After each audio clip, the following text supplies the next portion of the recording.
Hello, this is Dr. Schamberger, and in this talk, we're going to be focusing on data journalism. When you hear the phrase data journalism, it actually is a relatively new buzzword in the journalism industry. We do focus on numbers, but you should know that numbers only help to tell a story.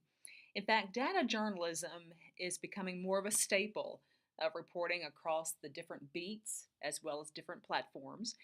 And we're doing is that we're trying to analyze quantitative information and make conclusions in some sort of engaging and accurate manner that will become a part of our work. In other words, it's really no longer the job of the specialist to try to explain the numbers. We have to be able to get that data and explain it for our readers too. So, government agencies, businesses, and other organizations all communicate in the language of numbers, data, and statistics. And to be able to cover them, we as journalists must become versatile in that type of language too. So, this is what we're going to be focusing on in this particular talk. So, whenever you are given data, one of the first things you should try and do is understand the distribution of the number sets you have been given. So you can look at the range, which basically is lowest to highest. But you also need to know how the rest of the data is distributed. So even though you might know what the lowest number is and what the highest number is, we've got to know how much of that data is gravitating toward a certain point. So we've got to look at the distribution of data. That's why distribution is very important to understand. So, for instance, when you are looking at maybe census data, which comes out every 10 years, you might have heard stories about what the richest neighborhoods are in the country, or maybe the cities with the oldest population. That's because of all the data sets that come out with the census reports.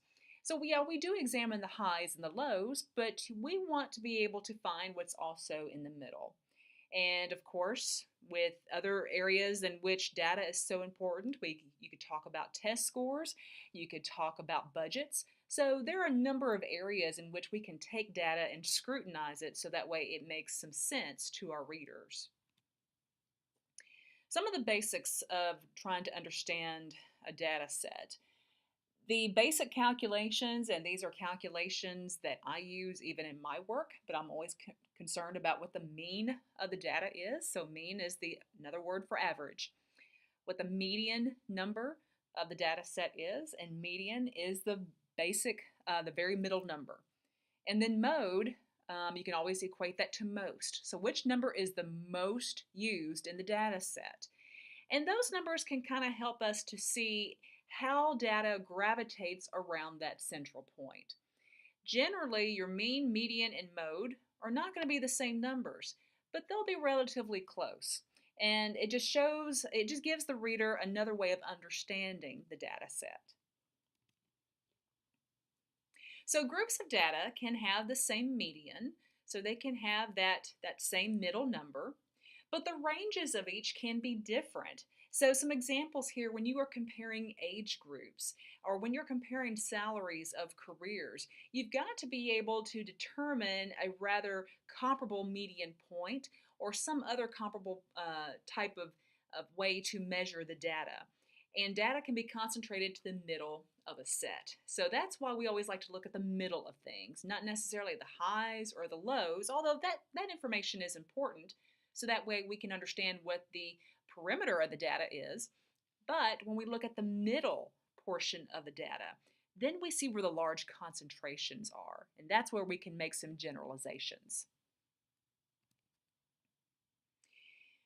One of the common calculations also in data sets that news reporters often use is a percentage change. And when we're looking at percentage changes, we are studying what the difference between two numbers is. And this is helpful to determine how numbers change over time. So for example, if someone makes $40,000 in one year, and then the next year makes $42,000, so how much of a percentage difference is there? Well, then what you would do is divide $2,000 by 40,000, and then you have a percentage change of 5. or maybe you can just say a 5% raise in salary. So when we use percentage change, it allows us to make fair comparisons that way. Sure, $2,000 is a lot of money, but when you put it in a perspective of percentage change, that allows you to compare better from one year to the next. Rate is another unit of data measurement in which we just divide one number by another again. But however, we talk about rate most often, especially in population occurrences. So for example, Chicago's population, 2.7 million, and the city has 500 murders a year. This is all made up information, by the way. So what is the rate per 100,000 people? Now, why do we say it that way, per 100,000? Well, for one thing, it's a number that many can wrap their brains around it a lot better than 2.7 million. So if we do it per 100,000 people, we are able to group that type of mental calculation a lot better. So how do we find the rate? Well, we take 500 and we divide that number by the 2.7 million, and then we get a calculation of 0.00015. Then we take that calculation and then multiply it by 100,000 because we're trying to find the rate per 100,000 people. So we multiply it by 100,000 and then we get the rate of 18.46%. So Chicago's population, 2.7 million, city has 500 murders a year. What's the rate per 100,000 people? 18.46%. Now I'm going to let you try on your own. Same scenario in a way, we're going to change the city. So we have New York City population of 8.2 million. So much larger population than Chicago. And murders, 419. The number itself, the raw number 419, is fewer than the 500. So what is the rate per 100,000 people for New York City's population here?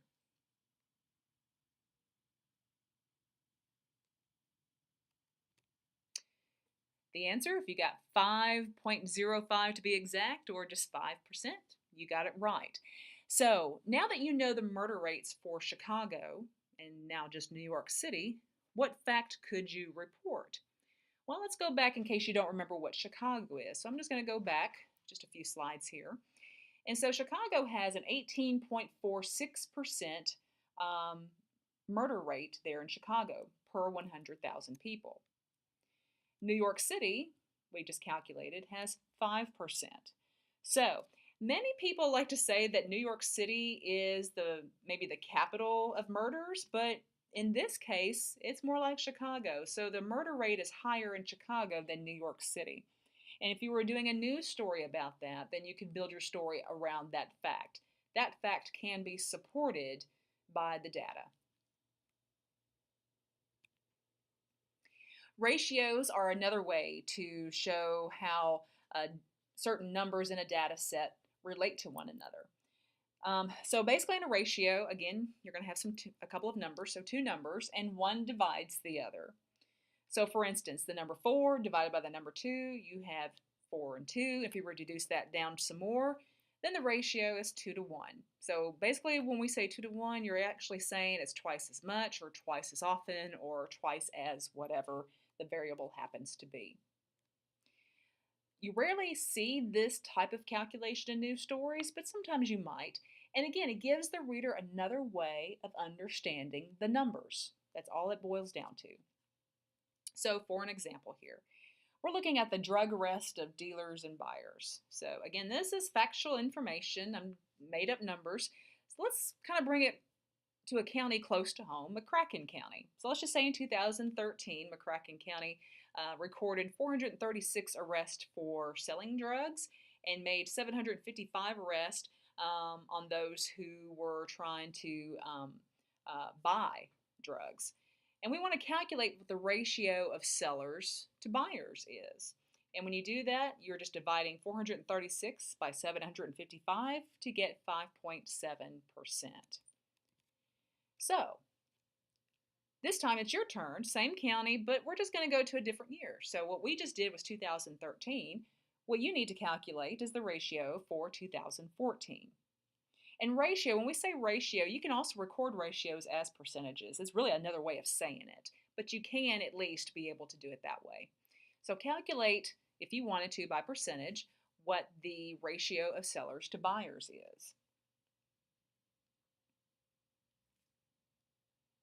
So if you did that, you should have received a calculation of 6.8% for McCracken County in 2014 as for the ratio of sellers to buyers.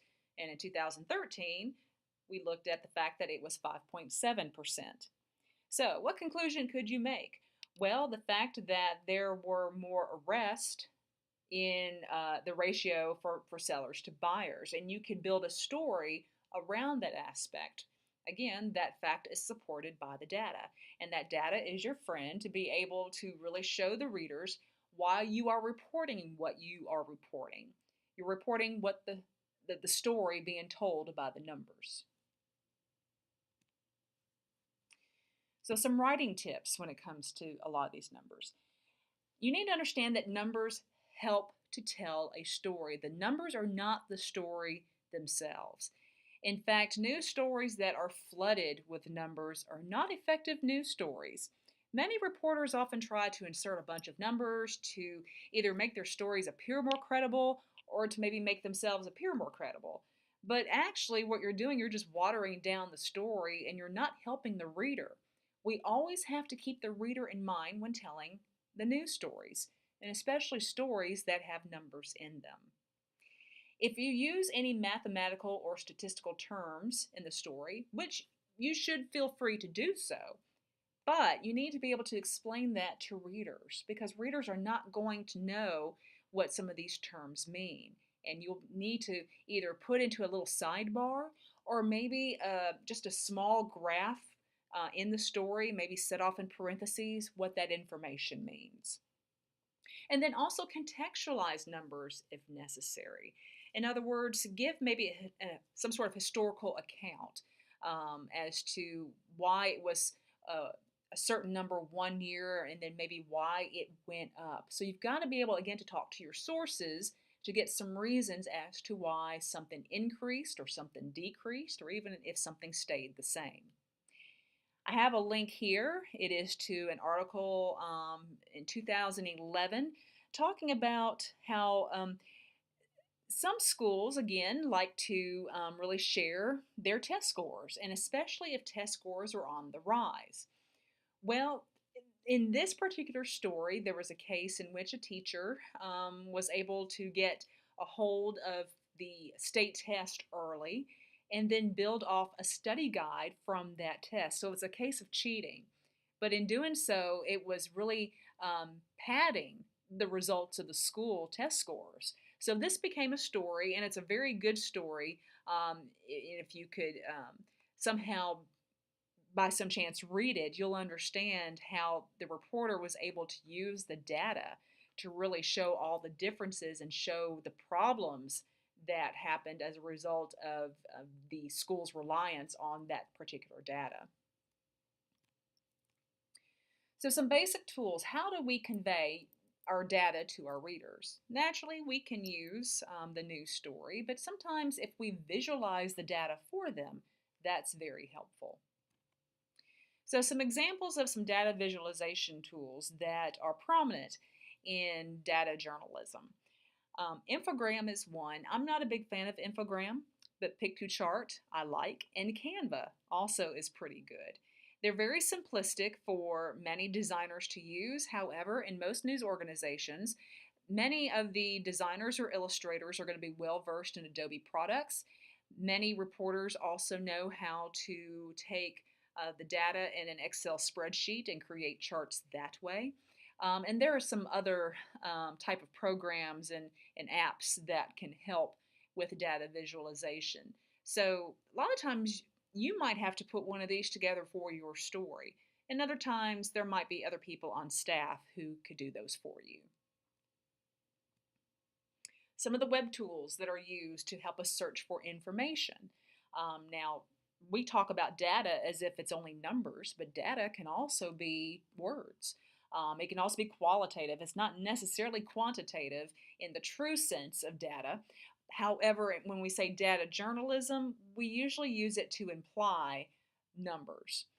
But when we're searching for information to help us in finding details for our story, there are a number of web tools, and we will probably look at these. Some of those are Wayback Machine. So, Wayback Machine is one of my favorites. You actually can go onto this website and you are able to look at a history of a particular website. So, if, for instance, maybe you have a favorite nonprofit organization, and let's say you wanted to look at what the website looked like for that nonprofit, say 10 years ago.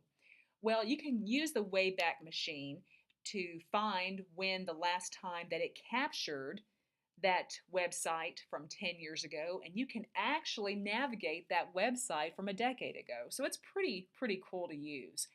Why use it? Sometimes when websites redesign themselves, they think, or when they're designed, sometimes the old information is not always properly trashed. So you're still able to find old, maybe artifacts, documents, things that you thought were no longer existent, actually can resurface. People, PIPL, that's used to maybe find certain individuals. Similar sites, it sounds just like it says. Maybe there's one website you have found and you want to see if there are other similar sites. You can go. It's almost like a thesaurus, if you will, for websites. And then Legistorm, it helps to track various government activities. And that concludes our discussion of data journalism and other related topics, and we will be investigating a lot more of that throughout this course. Thank you for your attention.